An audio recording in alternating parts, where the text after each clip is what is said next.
Bon, je vais faire une vidéo pour enregistrer, hein, si vous permettez. On va faire une vidéo en même temps. Comme ça, à la fin, je peux vous laisser aussi la vidéo. Donc, bon, voilà, on n'a pas réussi à télécharger et installer. Ça prend beaucoup de temps et beaucoup de ressources à Internet que nous n'avons pas. Maintenant, ce que je vais faire, c'est pouvoir faire une petite démonstration de l'utilisation de R avec... ok.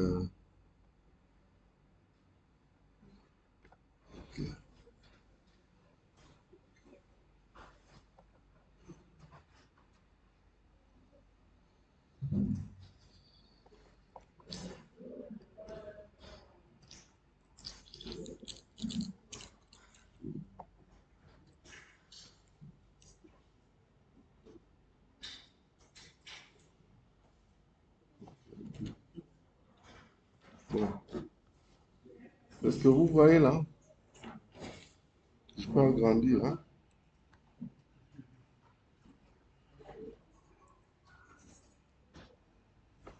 Donc, comme j'avais dit, R Markdown, quand vous l'avez installé, hein, il se présente comme ça, quand vous l'ouvrez, hein, une en-tête. Et puis, il y a la partie où on met le setup ici. C'est une partie où vous allez mettre le programme que vous utilisez, hein, le package que vous utilisez. Par exemple, si vous êtes en train de télécharger un package, vous l'installez. Mais pour l'utiliser, il faut mettre librairie et le mettre entre parenthèses. En ce moment-là, vous êtes capable d'utiliser ce package. Par exemple, là, j'ai écrit librairie, j'ai mis T-Diverse. Ça veut dire que maintenant, je peux utiliser le package T-Diverse. Alors, pour passer au suivant, pour l'exécuter, je clique là, vous voyez, il y a une barre verte là, hein, qui passe. Ça veut dire que ce code s'est exécuté. OK? Alors maintenant, on va voir comment on prend en charge les données avec Tdiverse. Vous verrez dans mon, quand je vais dans le directoire, ok, j'ai un fichier que j'ai partagé avec vous aussi, qui s'appelle, voilà, c'est un fichier en CSV qui s'appelle First Wave London. Hmm. Ce sont les données de la première vague Covid, hein, à Londres, hein. Le fichier CSV, vous connaissez ce que c'est un fichier CSV format? Vous avez déjà entendu parler de ça?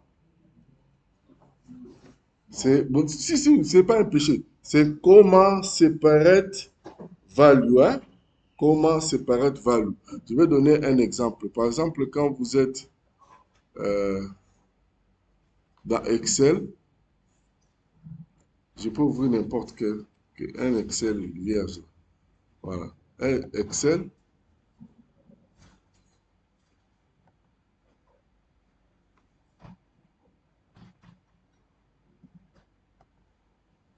OK. Si je fais une saisie de données, par exemple, Excel, je mets par exemple ville, ville Kinshasa, c'est un tableur, hein? Kinshasa, population 15 millions, Bruxelles, population 6 millions, Victoire, j'ai que 150 000. Je vais mettre, pour avoir une bonne vision, je fais ça, format, nombre, séparateur des milliers,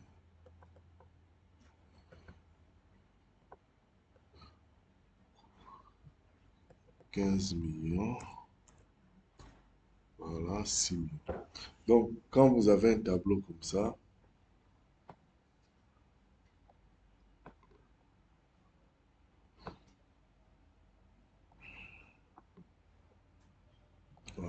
Ça, c'est un bon tableau.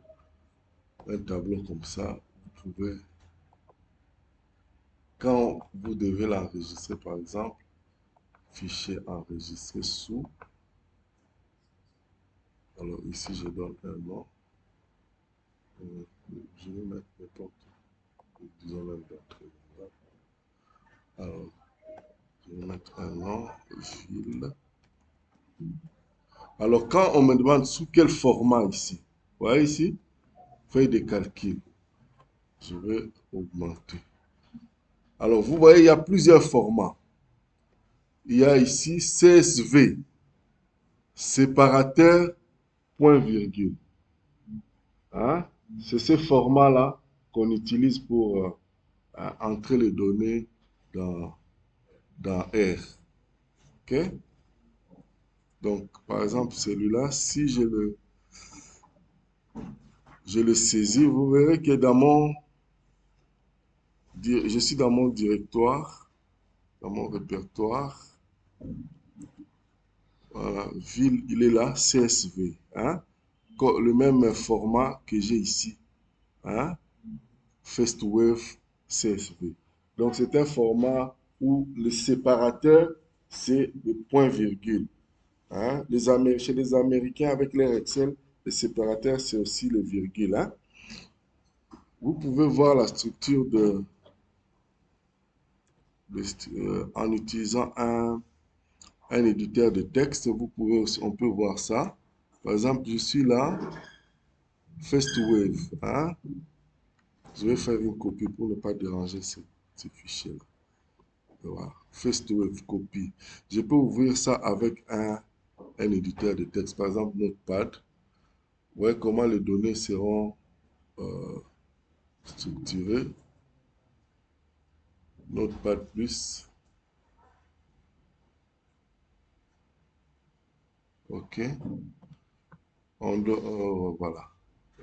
Non, je n'ai pas ouvert ce que je devais ouvrir. Je m'excuse.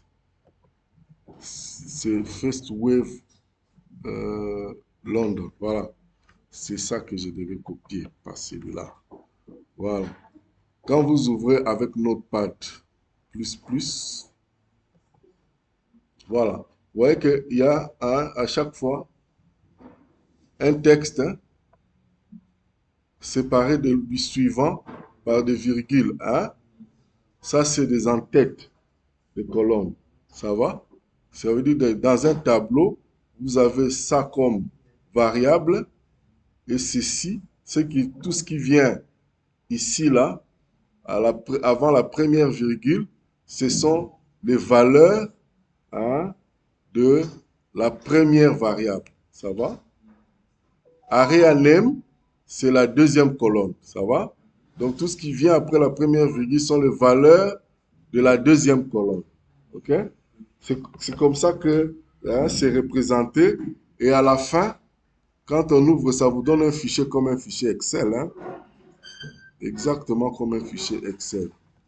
Hein? Voilà, un tableau comme hein, un vrai tableau, quoi. Mais ici, comme moi j'ai un Excel français, hein, ça ne me donne pas vraiment le vrai Excel. Hein. Pour que j'ai le vrai Excel, il faut que il n'y ait pas de virgule, ce soit plutôt de point virgule. Mais ça, c'est pas le plus important maintenant. Donc, ça, c'est un peu pour les informaticiens. Bon, donc, comme pour dire que le fichier qu'on utilise, c'est le fichier au format CSV. Voilà. Alors, une fois qu'on se met d'accord sur le format, on continue. Donc, pour entrer les données, hein, prendre en charge les données afin de les manipuler avec R, rappelez-vous que pour TDVerse, je vous ai donné cette syntaxe. Ça va? Read CSV. Hein? Read, pas .csv, mais avec un trait de 8. Hein? Read. Et puis là, j'ouvre une parenthèse que je vais fermer à la fin. Mais dans la parenthèse, je mets entre guillemets le nom complet de mon fichier avec le format ou avec l'extension. Ça va? L'extension, c'est CSV. Tout ça est enregistré. Hein? Tout ça est enregistré. Je vais vous envoyer les vidéos. Okay? Donc, first wave, point avec l'extension. C'est comme ça que je prends en charge mon fichier qui est dans mon répertoire. OK? Alors, vous allez remarquer que je n'ai fait simplement que mettre le nom du fichier. Je n'ai pas mis le chemin, le PAF, parce qu'il est dans mon répertoire. S'il n'était pas dans mon répertoire, j'aurais eu besoin d'un chemin hein, avec des slash pour montrer à R où se localise mon fichier. Est-ce que vous comprenez? Donc, c'est pourquoi, comme il est dans mon répertoire, je n'ai pas eu besoin de préciser le chemin. Alors, ici, on clique là pour exécuter. Il exécute et vous dit directement qu'il a un tableau qui a 61 lignes, ok, et 6 colonnes, ok, et les colonnes sont là avec leurs caractéristiques. Donc, la variable ici, area type, area name, area code sont des textes, ça va? Les variables ici, new cases by specimen date, cum cases by specimen date, ce sont des variables quantitatives, ok? Et ici, c'est une date, ça va? Et il spécifie, ok? Donc, il a bien pris en charge mes données, il les a intégrées. Maintenant, si je veux voir les données que j'ai saisies ici, et en les, disons, que j'ai appelées, hein, et en les appelant, j'ai assigné mes données à une variable appelée data. Ça va? C'est moi qui ai choisi. Vous pouvez choisir un autre nom, vous pouvez choisir D, vous pouvez choisir n'importe quel nom. Hein? Vous pouvez choisir n'importe quel nom, mais ce sera le nom d'assignation de vos données. Donc, vous avez assigné, et pour assigner, avec R, on utilise cette syntaxe inférieure et puis trait de 6. C'est comme égal hein, pour assigner une valeur. Ça va? Donc, vous avez assigné tout ça à cette variable. Donc, notre variable data, c'est celle-là qui porte maintenant tout notre tableau. Voilà. Alors maintenant, pour afficher le tableau, j'ai juste besoin d'appeler data, hein, de mettre data ici. Et une fois que je clique, il me montre notre tableau avec toutes les données. Ça va? Avec il y a 61 lignes et 6 colonnes. Ici, il m'affiche 1, 2, 3, 4, 5, les 6 colonnes. Hein, il y a suffisamment d'espace pour afficher les 6 colonnes, mais il n'y a pas suffisamment d'espace pour afficher les 61 lignes. Hein. Alors, qu'est-ce qu'il fait? Il affiche ça hein, en plusieurs pages. Ça va? Et pour naviguer dans chaque page, je peux juste cliquer hein, dans chaque page pour passer d'une page à l'autre. Et si je vais aller à la dernière page, je clique la dernière page directement et j'ai la dernière page qui ne contient qu'une entrée. C'est bon comme ça? Donc, on peut visualiser notre tableau très bien. Maintenant, on peut faire des manipulations sur ces tableaux en utilisant notre T-divers que nous avons comme package. Alors, qu'est-ce que nous faisons? La première manipulation que nous allons faire, en fait, comme nous avons utilisé le CSV, le read /CSV, directement, nous avons pris en charge nos données comme table. Hein, comme table. Alors, mais autrement, on aurait besoin également de préciser à notre logiciel, à R, que ces données, il faut le considérer comme une table. Alors, ça exigerait une étape supplémentaire quand on prend les données, dit voilà, notre data là, transformez-les.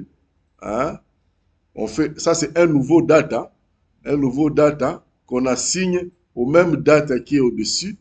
Donc, on transforme notre table initiale, mais en le considérant cette fois-là comme une table qui peut être considérée, qui peut être manipulable. En ce moment-là, il le prend vraiment comme une table manipulable avec t divers et vous voyez que ça ne change pas beaucoup parce qu'il avait déjà été pris comme table lorsque nous avons introduit notre read CSV. Voilà. Alors, on continue. Maintenant, qu'est-ce que nous faisons de nos données? On peut en faire plusieurs choses. Par exemple, si nous voulons,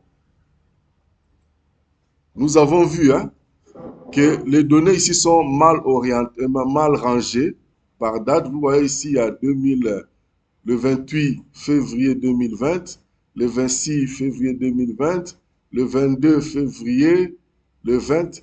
En fait, c'est en ordre un peu décroissant. Hein.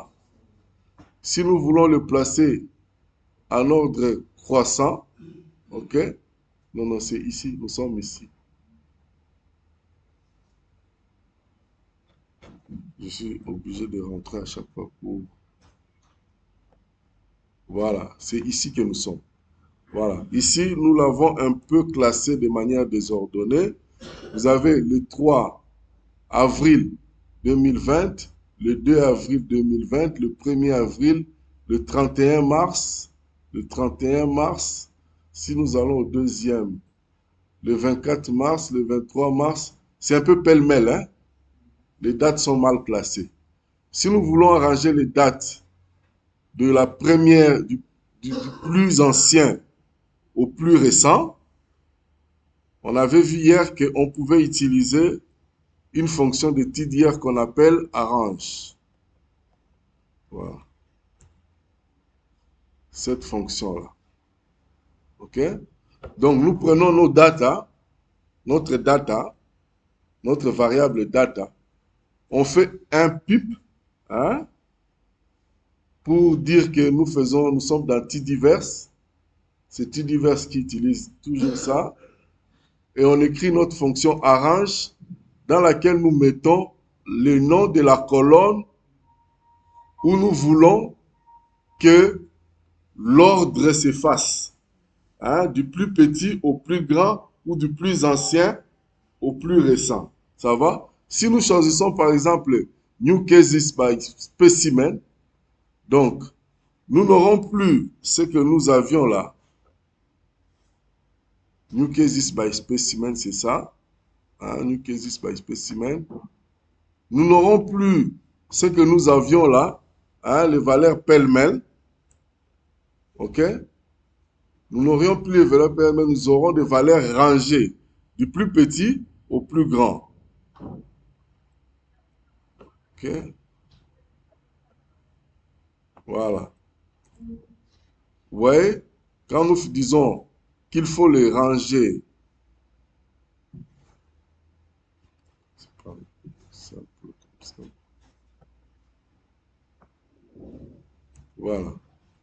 Donc, nous disons qu'il faut, avec arrange, par new cases by specimen, et lorsque nous cliquons là, j'avais déjà cliqué avant de venir, hein, mais lorsque nous cliquons, vous voyez qu'il place du plus petit au plus grand. OK? On monte, on monte, on monte, on monte, on monte, on monte, on monte, et on atteint le maximum 10,63. OK? Nous pouvons également faire le même arrange pour en utilisant une autre colonne. Choisissons cette fois-là, par exemple, arrange by date.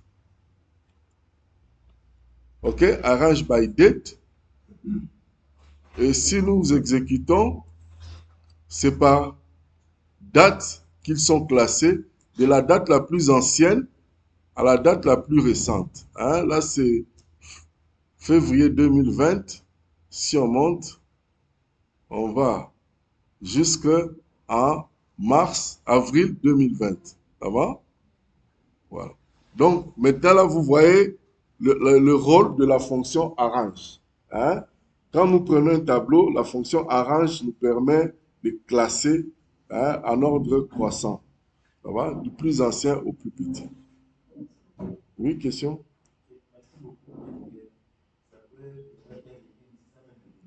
Hmm.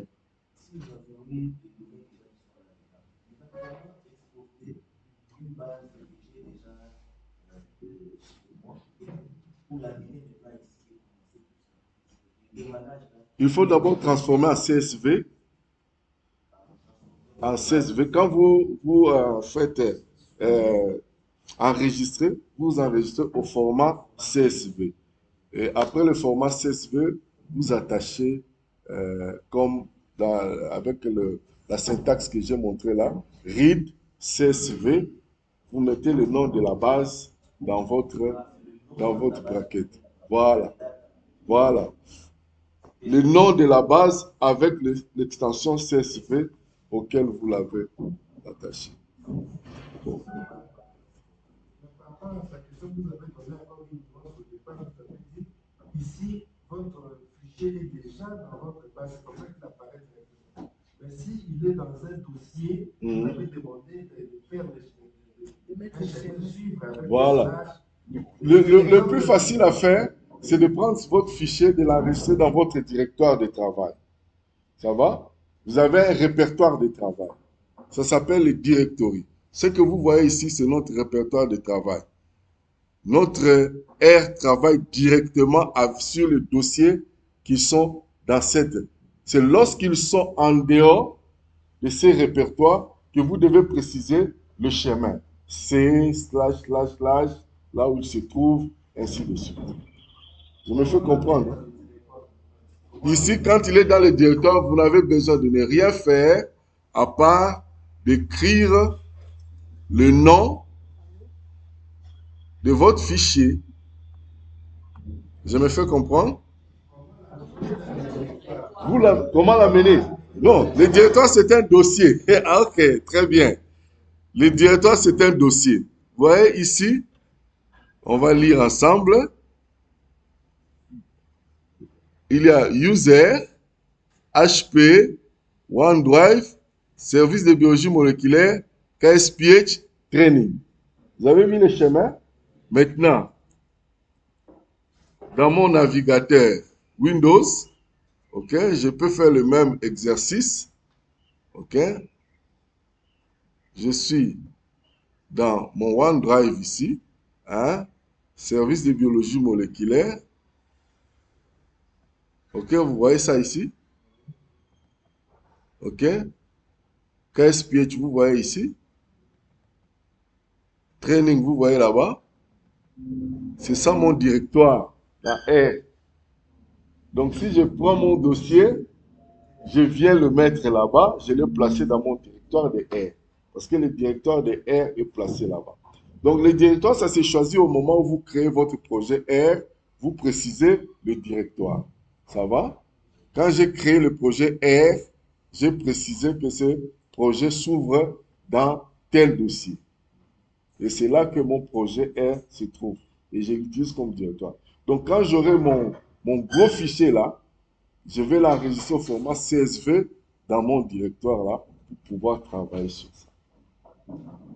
C'est bon? Question suivante?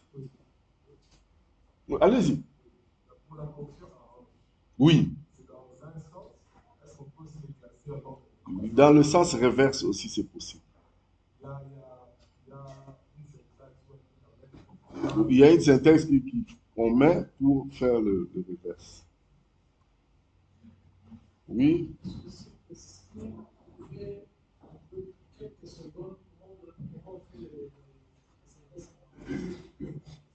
Comment on fait la syntaxe arrange? En quelques secondes, on va reprendre ça.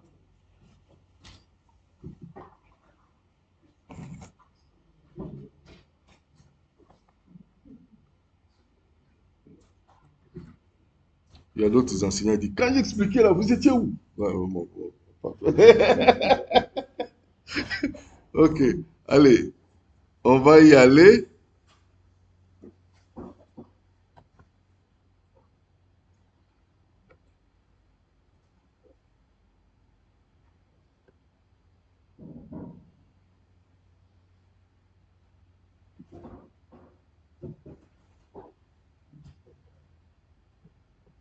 Ici, c'est notre data. Voilà. Le data est là. OK? Vous voyez que notre data, il est pêle-mêle, hein? Il est pêle-mêle. Maintenant, je vais utiliser la syntaxe arrange. Bon, je vais prendre le chunk ici, hein? Le chunk ici. Le copier et le coller, hein? Pour ne pas à le réécrire encore. Voilà. Le chunk, je prends un chunk ici en bas, juste en bas. Je change de nom. View data, je mets par exemple bis, juste pour expliquer. Donc, il est pêle-mêle comme ça, là. Les données sont pêle-mêle. Maintenant, je voudrais les ranger du plus petit au plus grand. Hmm? Sans vouloir assigner à une variable, hein, quelconque.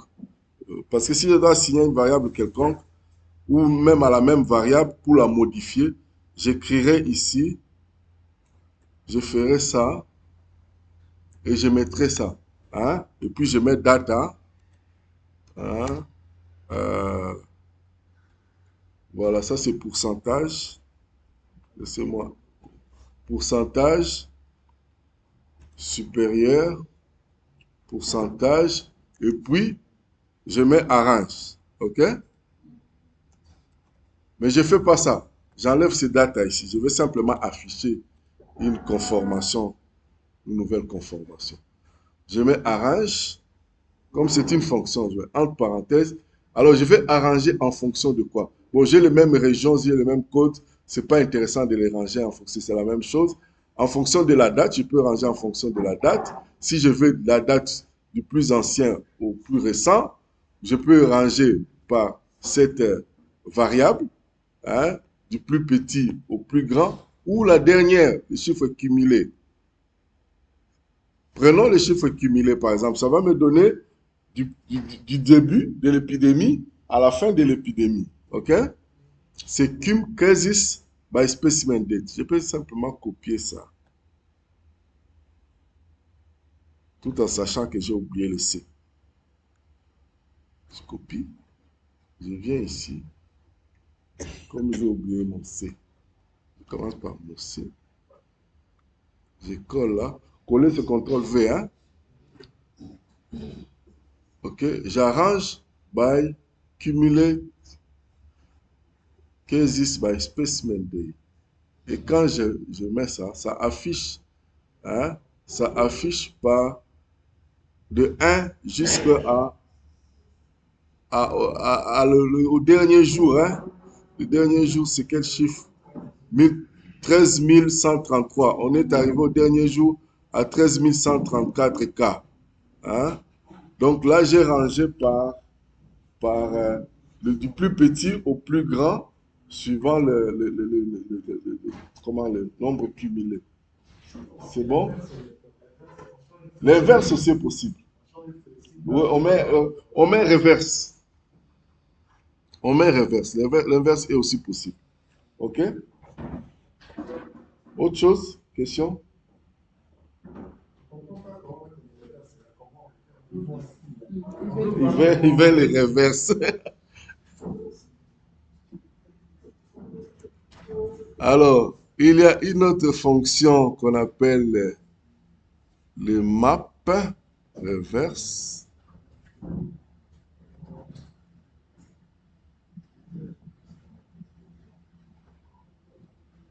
OK?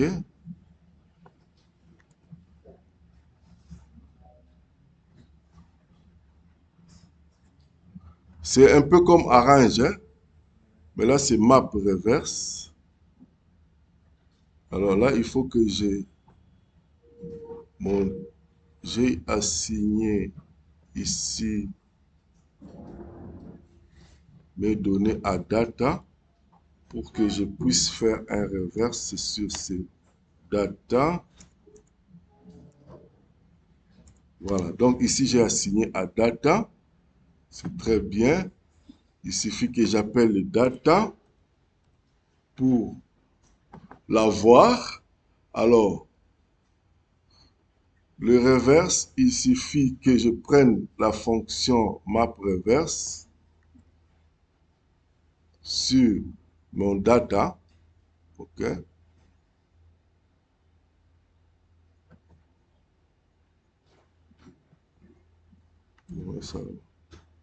Je vais d'abord prendre mon check ici.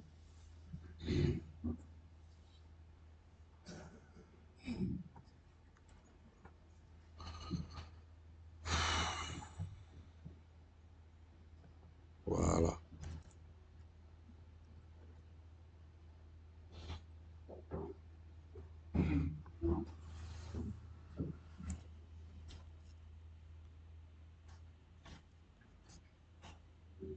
Data.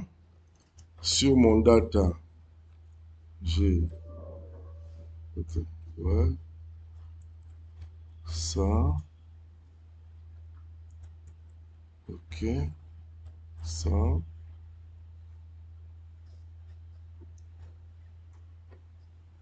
Map_df. Map_df. df. C'est une fonction que je ne vous ai pas présentée. Mais quand vous faites ça, vous obtenez l'inverse. OK? C'est-à-dire vous commencez du plus ancien, hein, du plus grand. OK? Et on évolue comme ça jusqu'au plus petit. OK? Mais là, c'est map. Ce n'est pas forcément arrange, hein, mais c'est map, df, et puis reverse. OK? C'est pourquoi je ne voulais pas vous présenter ça pour ne pas vous tromper. Vous avez insisté que je vous montre ça. C'est bon? Ouais, on peut continuer? Allez, on va continuer à manipuler les données en utilisant d'autres fonctions. Hein? En utilisant d'autres fonctions. Là, on a utilisé arrange. On vient de voir qu'on peut aussi utiliser map_df. On peut aussi utiliser une autre fonction qu'on appelle select. OK? Select, pourquoi? Pourquoi? C'est dans le cas où on veut choisir certaines colonnes seulement. Vous voyez ici, on en a plusieurs. Hein? On en a plusieurs. Il y en a même dont on a vraiment pas besoin. Hein? Parce que ce sont les mêmes données. Ils n'ont pas une plus-value. Par exemple, area type, hein? C'est région partout. Area name, c'est London partout. Area code, comme c'est la même ville, c'est le même code. Donc, c'est des colonnes où on peut se débarrasser de ça, hein, et ne garder que les trois dernières colonnes. Hein. Ainsi, on ne va pas alourdir notre machine. Donc, au lieu d'avoir 6 colonnes, on aura 3 colonnes. Pour le faire, on va utiliser la fonction select. OK? Alors, ce sera select quoi? On fait notre... Bon, je vais l'assigner, comme j'ai diminué les données, hein, je vais l'assigner à une variable que j'appelle data mini. OK? Data mini, je prends notre data qui est au-dessus. OK? Je fais le pip, je fais select, et entre parenthèses, je mets le nom de colonne que je vais choisir séparé par des virgules. Mais comme ce sont des textes, hein, ce ne sont pas des chiffres, hein, je mets entre guillemets. Dans les langages de programmation, souvent quand on utilise des textes, hein, on met ça entre guillemets. Hein? Ça peut être des guillemets ou un guillemet, c'est pareil. OK? Je peux mettre là entre deux guillemets ou entre un guillemet, ce n'est pas un problème. La touche 4, c'est un guillemet. La touche 3, c'est deux guillemets.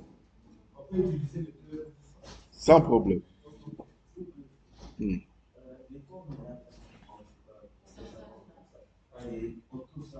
Le Ah, le PIP là, j'ai expliqué ça hier. Attends un peu. Attends. C'est le PIP. J'ai parlé du PIP. Ça, c'est un élément qui vous montre que nous sommes dans T divers. Hein? Le PIP là.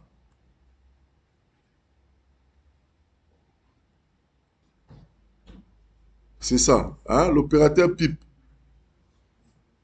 Hein? Pour écrire ça, c'est simple, non? Hein? Pour écrire ça, si je suis dans Word, Word, comme ça là, ça s'écrirait. Attendez. Ça s'écrirait.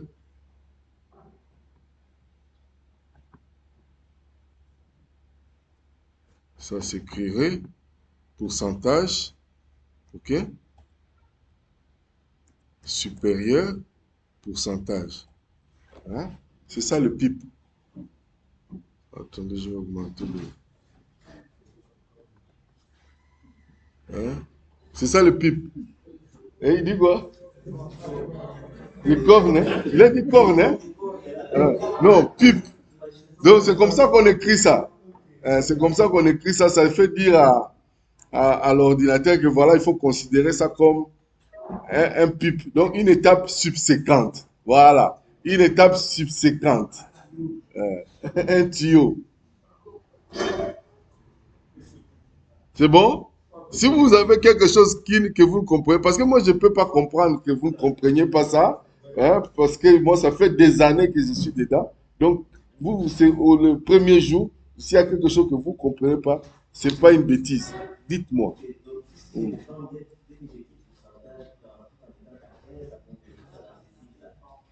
Voilà. Vous écrivez pourcentage supérieur suivi de pourcentage. Et là, vous communiquez avec. C'est pourquoi on dit que c'est un langage. Vous communiquez avec l'ordinateur en ce moment-là, dans ce sens.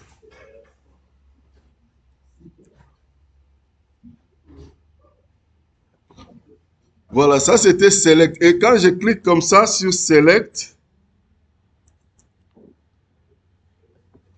donc je n'ai plus que trois colonnes. Hein?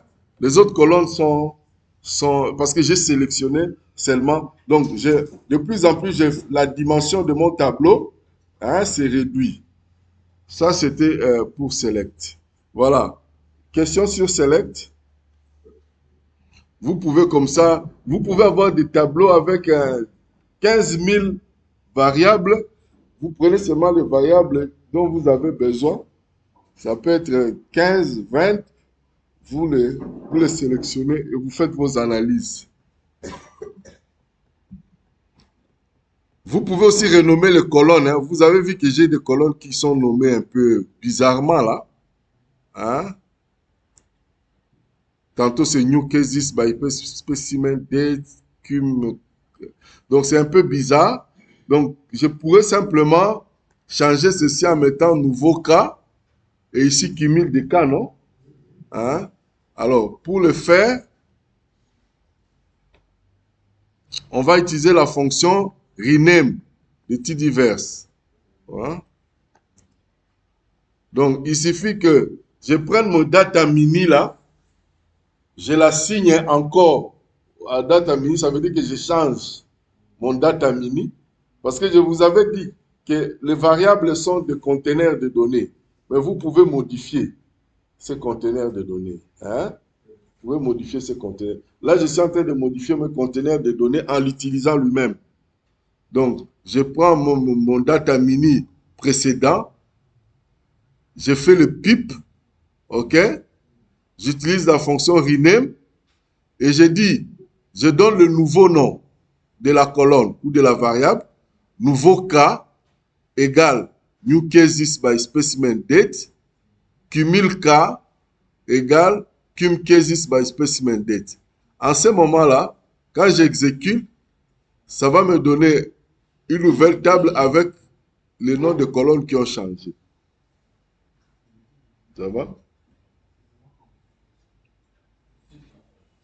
OK? Ah, pardon?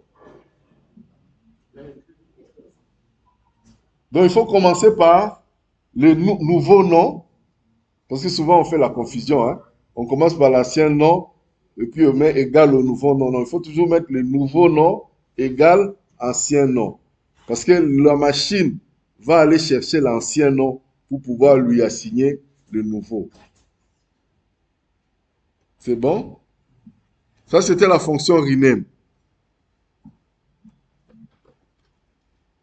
Passons maintenant à la fonction suivante. C'est la fonction ggplot. OK? La fonction ggplot, c'est une fonction de visualisation de données sous forme de graphique. Donc, je vais voir mes données sous forme de graphique. Je peux assigner ça à une autre variable qui s'appelle data mini plot, où je vais prendre mes data mini là. Hein? Je fais un pip. Je dis, OK, prenez maintenant mes data mini. Faites un plot par ggplot, la fonction ggplot. Alors, dans la fonction ggplot, il y a ce qu'on appelle esthétique, hein, AES. Esthétique. On va faire ça plus simple, quoi. Esthétique. Dans esthétique, on va préciser ce que nous aurons dans les X. On met la date sur l'axe des X et on met le nombre de nouveaux cas sur l'axe des Y. Hein? Et puis, on ne va pas se limiter là. On va lui demander, on va lui dire quelle est la forme géométrique que nous voulons qu'il nous donne. Alors, pour ça, on mettra plus. ggplot, quand on le fait, on peut avoir plusieurs plus comme ça. Hein. Nous, on va se limiter à un seul plus. Plus géome, comme géométrique, point. Ça veut dire géome point. Il y a plusieurs géomes. Hein. Il y a des géomes point, géome line, géome, plusieurs géomes. Donc, nous, quand vous écrivez géome ici, vous voyez, il y a des géomes qui s'ouvrent ici. Un géome, ça c'est quand je mets géome LI. Mais les autres géomes, il y en a beaucoup. Hein? Box plot, contour, bin, blanc, bar. Moi, je vais choisir par exemple point. OK? Parce que je veux un nuage de points. Hein? Pardon? Oui, il y en a plusieurs même. Moi, je prends celui-ci. Ou je peux choisir même géome line. Si je veux une ligne, hein, vous voyez, il y a même beaucoup de géome line ici. Moi, je prends celui-là. Vous prenez celui que vous connaissez le mieux. Et quand je clique là, il va me donner le graphique de données de nouveaux cas. Vous voyez que au début, on n'a pas de nouveaux cas. Hein. C'est 0, 0. Mais au fur et à mesure que on entre dans l'épidémie, le nombre de nouveaux cas font une ascension exponentielle. Hein? Ce qu'on dit, ça, ce sont les données de la première vague de Covid-19 à Londres. Et bon, et ça, sur l'axe des X, vous avez la date que nous avons mis en X, hein, et les nouveaux cas que nous avons mis en Y. C'est comme ça que vous pouvez représenter facilement, visualiser facilement les progressions de... Vous voyez, avec les tableaux, on n'avait pas une idée claire, hein, de comment les choses se font. Mais quand on a mis ça en ggplot, on peut voir, hein, comment la situation a évolué. C'est bon?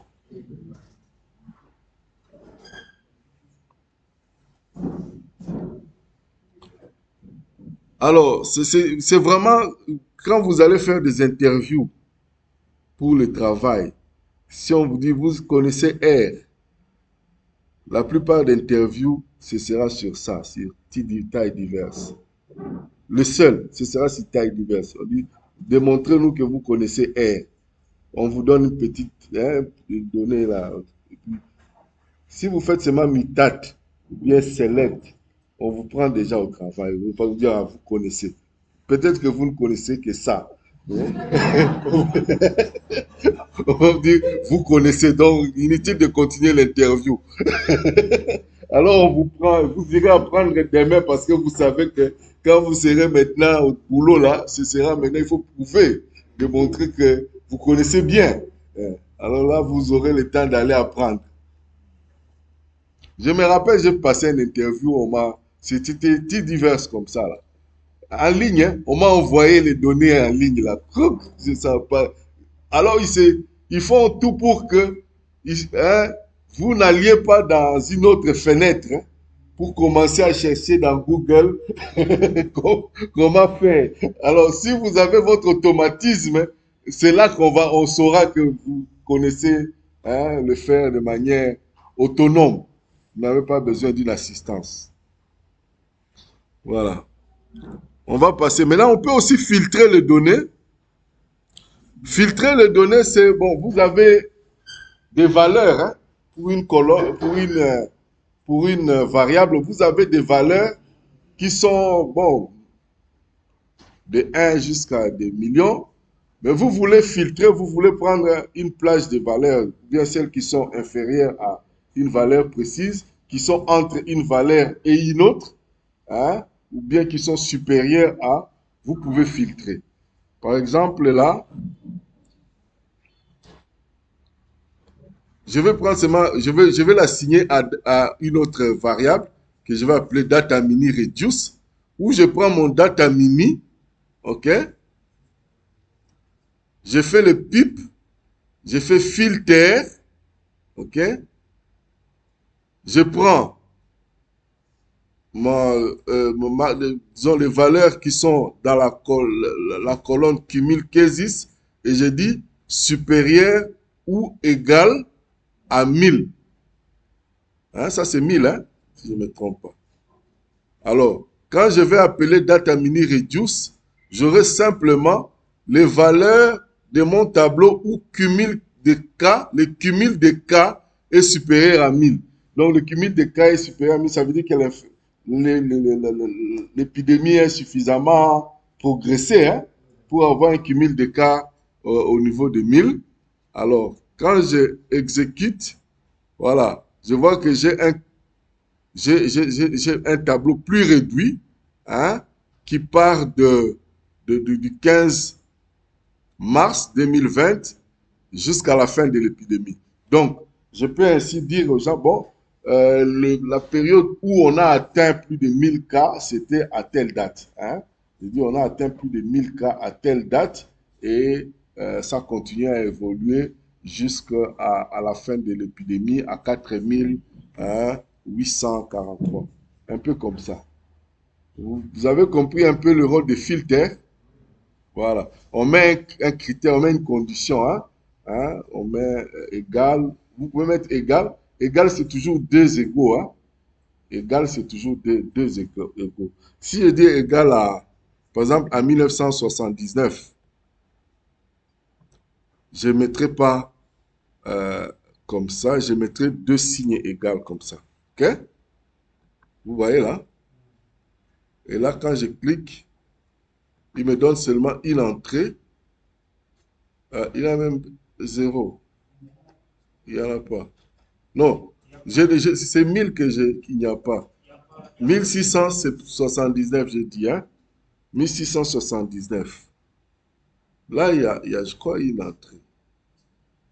Non, attendez, je dois d'abord voir les données que j'ai. 77, hein? 1075. Mettons d'abord inférieur, on va voir. Inférieur, voilà. Qu'est-ce que j'ai fait? C'est Alt, ça c'est inférieur. Ok, quand je mets inférieur, j'ai ça, moi je cherche une seule valeur, par exemple égale à 6. Je cherche égal à 6, je mets deux égales. Et à ce moment-là, j'ai deux ou trois valeurs, deux. Voilà. Là, on avait un cumul de cas à 6 parce que le jour suivant, il y avait 0 cas. Voilà. Ou ça peut être le jour suivant, ça peut être aussi le jour précédent. C'est bon pour filtrer? Voilà. Oui, oui. Je voudrais juste savoir, revenir la année de la cour. Oui. C'est cette année-là, ils font des valeurs que vous avez mises tableau, mais ça génère en soi un peu au-delà, parce que vous aurez besoin comment ça va donner des chiffres, par exemple, dans 45 jours, alors qu'on n'a pas encore de données dans 45 Non, jours. non, ça c'est uniquement durant les données de notre dataset, hein, de notre tableau. C'est pour voir ce qui est dans notre tableau.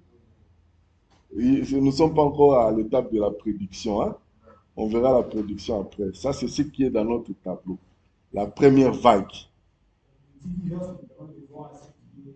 Oui, de manipuler les données de notre tableau, soit de sélectionner des colonnes, de filtrer des données, de créer de nouvelles colonnes.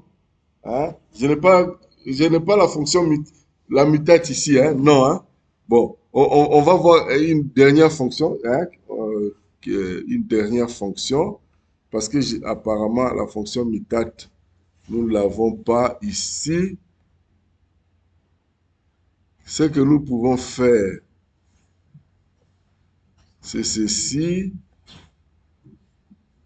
Vous allez me guider comme vous avez appris. Maintenant, c'est vous qui allez. Hein? Maintenant, on va créer une nouvelle colonne qu'on va appeler. On voit d'abord notre data. On visualise d'abord notre data ensemble. Hein? OK? Visualisons notre data. Vous voyez, notre data est là. Avec des colonnes qui sont le même, parce que ce n'est pas data mini. Hein? Le nombre de colonnes qui sont les mêmes. OK? Avec les noms qui n'ont pas changé parce que on n'avait pas assigné notre data à notre ancien data. Alors maintenant, nous voulons créer une nouvelle colonne en changeant le nom des colonnes et en sélectionnant des colonnes. Ça va? Qu'est-ce qu'on ferait?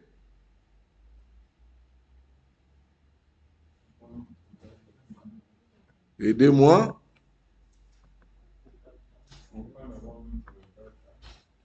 OK.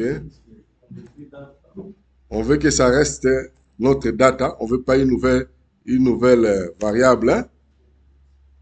Si on veut une nouvelle variable, on va mettre un autre nom. Si on veut seulement transformer notre variable ici, on garde le même nom. Mais si on veut simplement afficher, on ne fait pas d'assignation. Ça va? Donc, on choisit par exemple de ne pas faire d'assignation. Ça va? OK. Donc, on garde ça comme ça, data, pour dire qu'on va travailler sur les données ici. Hein? On va travailler sur les données ici. On commencerait par quoi, par exemple? Pardon? OK. OK, on commence par ça, notre pipe. Ça va? Select. OK, merci. Sanogo.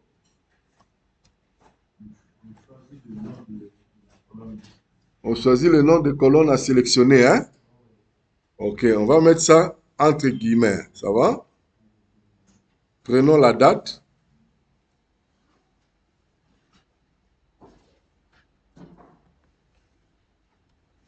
Date. Séparée par une virgule. La deuxième, on prend quoi?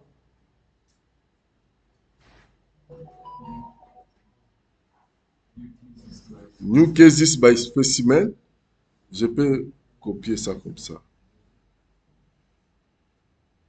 CTRL V, hein? Et CTRL C pour copier. Je viens placer ça ici, entre les guillemets toujours, hein? On prend encore quoi?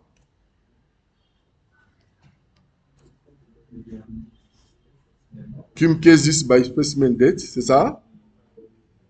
Aidez-moi, suivez. Moi, je veux que ce soit vous qui fassiez ça, pas moi. Parce que vous avez déjà appris.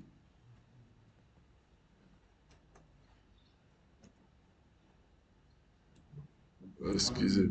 C'est bon comme ça? On a nos trois. On a sélectionné nos trois. Voilà. Ensuite,